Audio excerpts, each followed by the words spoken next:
How's my framing? I think that'll do. All right. Greetings. I want to talk a little bit about the process and the effect of working on yourself with the intention of becoming more comfortable with yourself, with being you, and just what my story was, how I got here, and what I think hearing that might do for you. So I come from we'll say a people-pleasing background. For whatever reasons, the reasons are always kind of iffy, like you can kind of make it up. At least you can't know for sure. But for me, I ended up as a bit of a people pleaser, which meant that I didn't have a very good connection to myself. I didn't know very clearly what I wanted in any given scenario. And I also wasn't very confident in striking out on my own and doing something that didn't involve somebody else's leadership. I had a really good friend in high school, and we did everything together. And by the way, if you're watching, Blake, I still love you. Call me, let's hang out. But we did everything together, and I was afraid to do things on my own. And so I was always just kind of content to follow this friend around, do what he did and like what he liked. And boy, we ended up going to the same college together, and we were roommates, and it just kind of went on. And it's just, an example of how, gosh, in this formative time when I really should have been differentiating and being myself. Instead, I was trying to just see if I could ride on somebody else's train and get somewhere for free without having to go through the painful process of actually getting out there and figuring it out for myself. Now that kind of continued, and it continued even into my romantic relationships, where, boy, I kind of wanted, my girlfriend to make the decisions. I'll go along and I'll help out and I'll do what I can, but I just wasn't doing my own thing. Meanwhile, there were some other symptoms that were there. For one thing, I always tried to stay kind of small. I didn't do things that were extremely flashy or attention-getting. Dancing specifically just terrified me. It made me so uncomfortable, I would just about get nauseous. One scenario in particular I remember was I went to a wedding with my then girlfriend, and she wanted to dance and I wanted nothing else less. And I ended up kind of sitting down, away from the dance floor, and she went out dancing. She was like, yeah, forget you, like, I want to go have fun, I'm gonna go dance. And so she went and danced. And so then I was in this really just awful scenario of sitting there kind of on the sidelines, slumped over, watching my girlfriend have a great time dancing with other guys. And it wasn't like she was, being sexual on the dance floor or anything, but she was having a great time. She was having fun. It was obvious. She just loved it. And other guys were having fun dancing with her. And I'm sitting there just being like, fuck, man. Like, what? Wow, shit. How do I get out of this? Like, dancing makes me feel like shit. I feel like shit sitting here not dancing.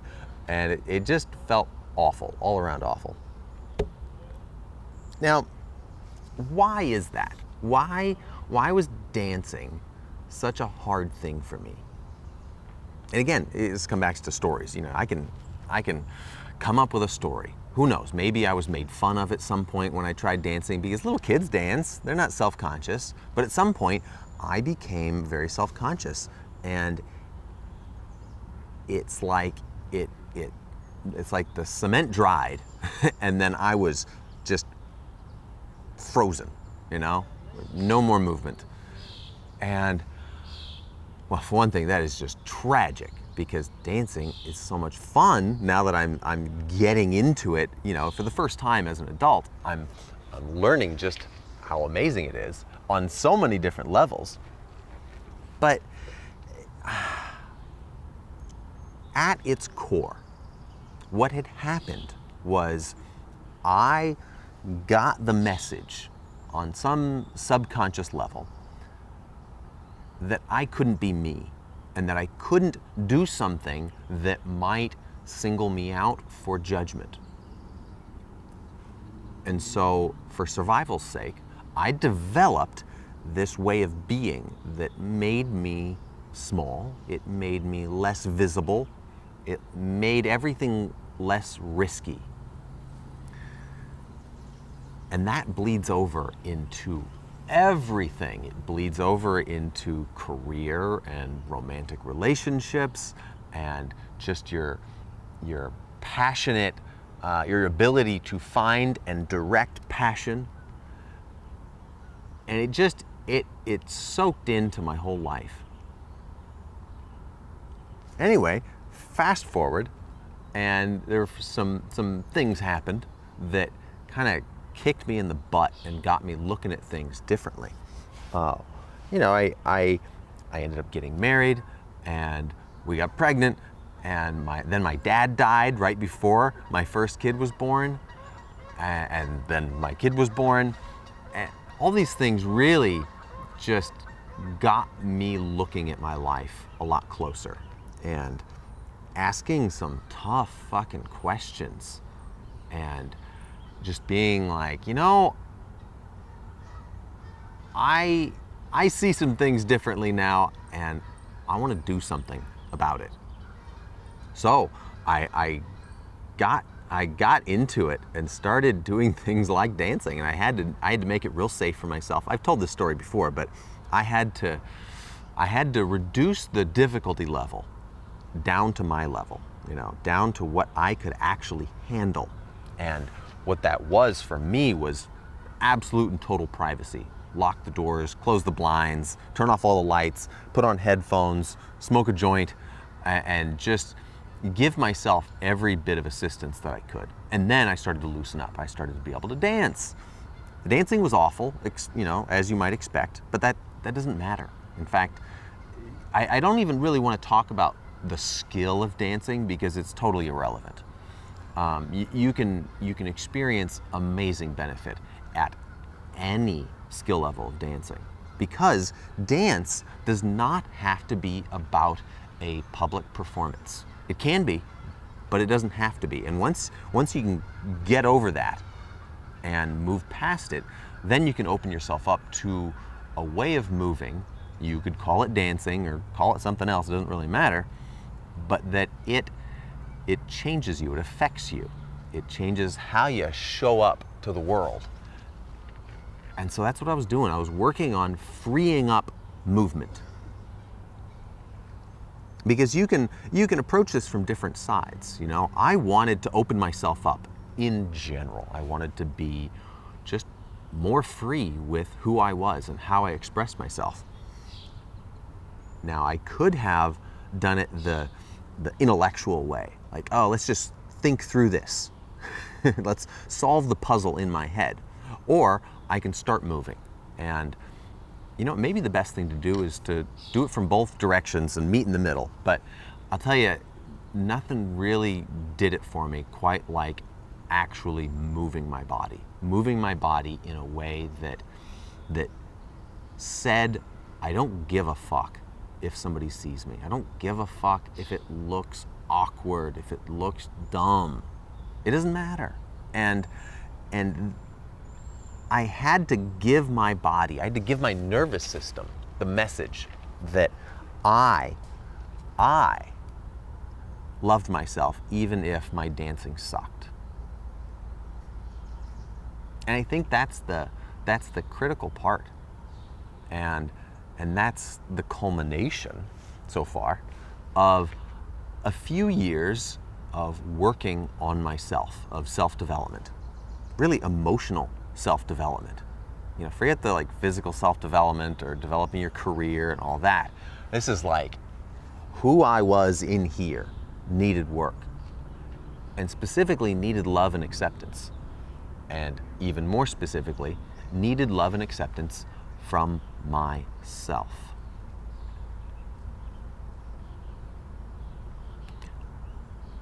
Now I wonder what I would have said if I could go back in time and talk to myself, 5 or 10 years ago. What would he have said if I tried to tell him, look, the really important thing here is to love yourself? I don't know that I would have really heard that message, and you might not either. I don't know. But I can say now, and maybe somebody will listen, maybe it'll land with someone. But getting to the point where you see and feel on just a cellular level that no matter what, you are worthy, that you are lovable, that you're just fucking great the way you are. That is so valuable. And I want to say a few things about why. So for me, what I've experienced so far, since I had that experience of really recognizing my worthiness. It's a weird thing, by the way. When that realization hits you, when you go through when you do the therapy and you push yourself in uncomfortable practices like dancing, and you do the work.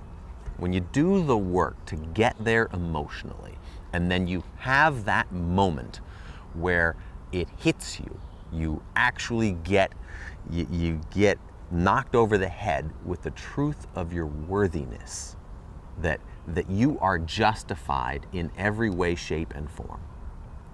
It's a roller coaster ride like you would not believe. It's like you turn into this ranting, just raving lunatic for a few minutes where you're just like, oh, and it's crazy. It's really crazy. But when you have that experience, well, when I had it, then some things really clicked for me.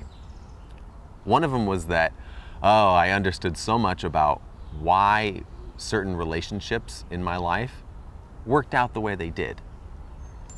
Spoiler alert, they worked out the way they did because I wasn't loving myself. Therefore, I was not able, truly, I was not able to fully love other people.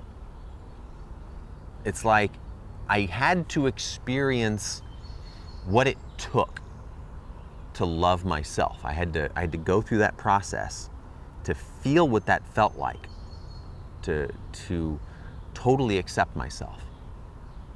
For me to then see how short I had fallen in my love for other people.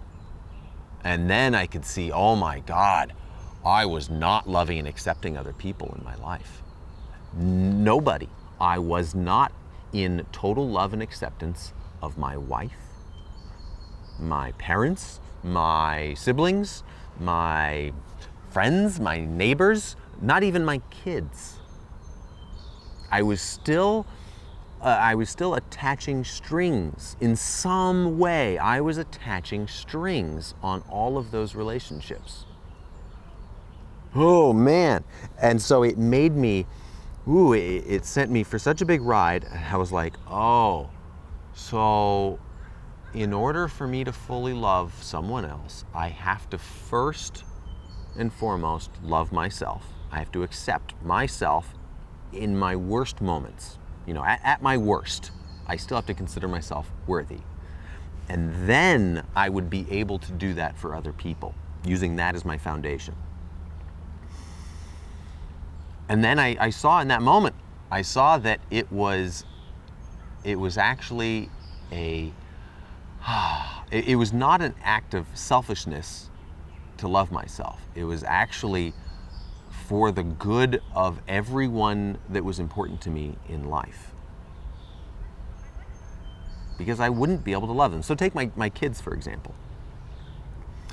If I continued on as I was before, where I was not in that loving acceptance of myself, if I continued on that way, then I would be subconsciously putting so much on my kids to try and compensate for that.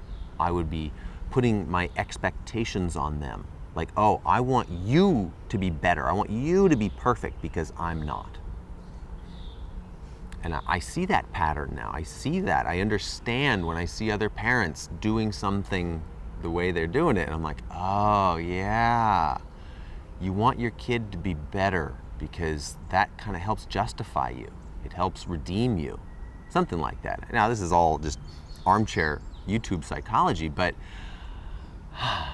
I saw it in myself. That's the truth of it comes when I looked at how I was behaving, for example, towards my children, and how being in total loving acceptance of a child is a magical thing, and it allows them to be themselves. It allows them to continue being themselves, because being just their natural, genuine self is natural to a kid. They're built to do it until they sense that it's not appropriate, that it's not acceptable. Then they'll change to try and become acceptable to you. Hence the birth of a people pleaser. And that's why I recorded my last video about if you're, what was my title of that video? Geez, can I not remember that far back? It was like, if you're always hard on yourself. I know it won't be a popular video, but it's an important one because it shows, I explain how I got to this place of really understanding how I became a people pleaser. How, like the inception point of that. And it's a very raw, vulnerable, I mean, I cry in it. And if that weirds you out, maybe you should look at why that weirds you out. But it shows how you can get there emotionally and intellectually. So I'm leaving some breadcrumbs where you can follow if you want to do your own emotional exploration. So loving myself has brought me to a place where I can more effectively love other people. Now, I'm not perfect. That's not the point. You don't get perfect when you realize that you're lovable. What you get is you get some peace. You get to be at ease with your imperfections.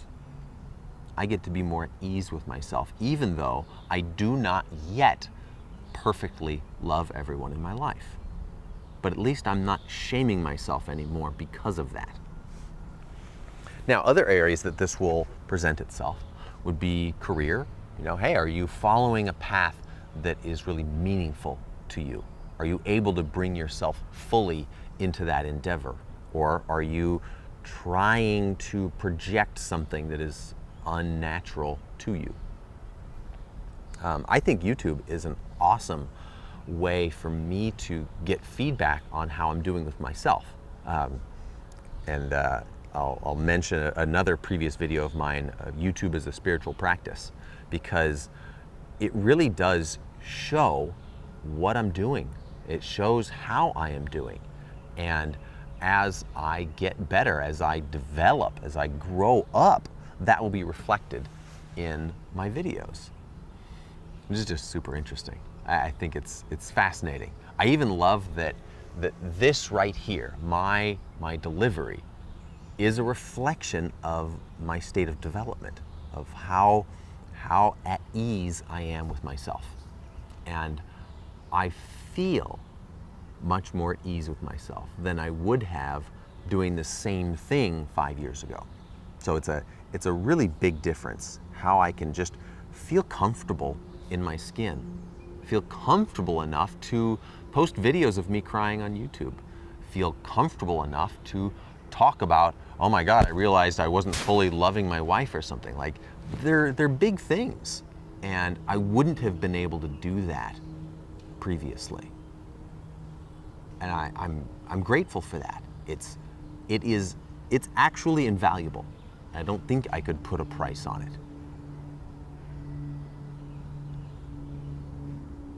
And so that's what I want to help people do here is I want to help connect people with themselves. Help them feel comfortable with themselves, because there's just not a whole lot of good that'll come from trying to be somebody else. Seeing somebody else and being like, oh, I want to be that instead of me. Because there's just nothing more valuable than the uniqueness of yourself. Because we are all so unique, and that makes us all immensely valuable in the uniqueness and nothing else. The uniqueness is like, that's gold. And if you block yourself off, if you prevent access to that treasure that is your uniqueness, well, then I think you're selling yourself short. At least that's how I feel. That, hey, if I don't get to be me, then what's the point? And for one thing, we're all staring down the barrel of a really crazy future here where we don't know what's going to happen. I think about AI a lot because my career is directly impacted by it, and I think we're all going to be directly impacted by it.